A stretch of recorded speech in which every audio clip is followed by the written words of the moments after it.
Sampit, Kota Mentaya dengan semboyan Habaring Hurung.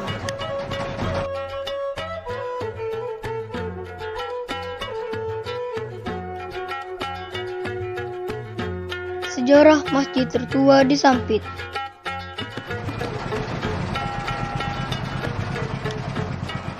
Kekayaan alam yang sangat berlimpah, bermacam-macam budaya yang berdampingan. Kota impian yang menjanjikan ini tak lepas dari sejarah perjuangan kemerdekaan Republik Indonesia. Kehidupan di pinggir Sungai Mentaya adalah awal mula pemerintahan Kota Sampit. Sebelum pindah di pusat kota seperti sekarang, peradaban yang dimulai dengan kegiatan berdagang, sehingga para saudagar hilir mudik berdatangan. Sebuah desa di Mentaya seberang.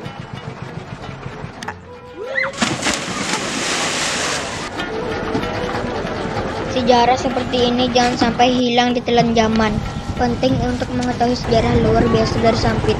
Peninggalan sejarah yang harus kita lestarikan bersama. Inilah Kota Mentaya, dengan berbagai budaya serta sejarah di dalamnya.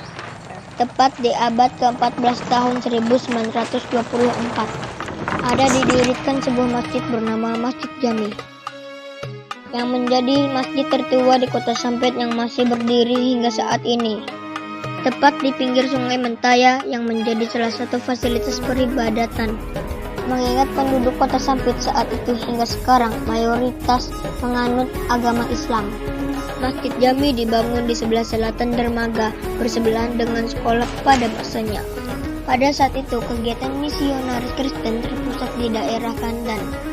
Islam menjadi sejarah perjuangan pada zaman itu. Aku bersyukur karena telah berkesempatan mengenal barang-barang antik, peninggalan sejarah perjuangan yang masih tersisa. Ada lampu yang berusia sekitar 200 tahun. Ruang masjid ini juga dilengkapi dengan hiasan kaligrafi. Tiang penyangga dari masjid ini terukir sangat rapi dan bangunan kayu dipertahankan. Aku beruntung di usia ini telah diperlihatkan Al-Quran berbagai jenis dan bentuk. Ada yang berbentuk persegi 6, kan ada Al-Quran dengan ukuran sangat kecil dan lengkapi dengan kaca pembesar untuk membacanya. Juga ada Al-Quran yang tersambung terbuat dari usus unta. Ada bermacam-macam koin yang berasal dari para saudagar yang berkeliling di Asia. Dan tudung yang menyimbolkan rangkuman tentang keislaman, terbuat dari kerang asli dan kain kaca, dirajut dengan benang yang terbuat dari sari buah nanas. Semua barang-barang yang diperlihatkan berusia ratusan tahun, yang menjelaskan sejarah Islam masuk ke Kota Sampit, salah satunya melalui perdagangan. Namun dulu setelah dibangun masjid bagaikan asing bagi umat Islam, yaitu sepi penghuni. Hingga perkembangan zaman, masjid mulai dipenuhi dengan aktivitas keagamaan dan tidak pernah sepi. Masjid Jami mengalami rehab bangunan sudah dilakukan beberapa kali, namun tidak banyak yang mengetahui bahwa masjid ini adalah masjid tertua di Sampit. Apa pesan-pesan Pian, pesan kami generasi muda untuk sejarah? Bagus.